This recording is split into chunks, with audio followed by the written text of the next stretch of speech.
हम मीनू झा प्रणाम करै छी समस्त मिथिलावासीके।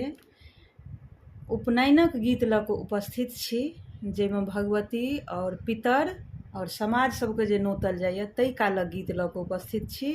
संगमे श्रीमती ललिता झा सेहो छथि। धन्यवाद। जय मिथिला, जय मैथिली। बटा भरे चानन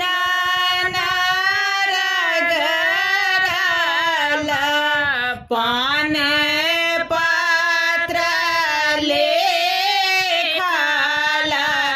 हे बटा भरे चानन रगड़ला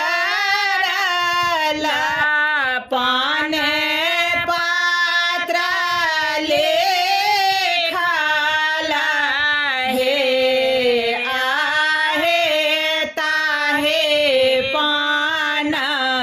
नोतबा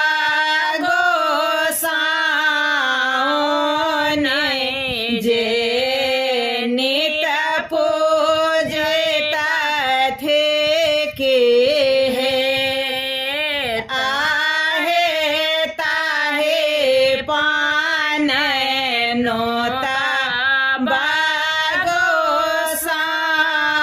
गोसाउन जे नित पूजे थे के हे ताहे पान नोतबा पितर लोक जे नित आशीष देता है आहे जुगा जोगा जे बाथो बरुआ के आब बांसा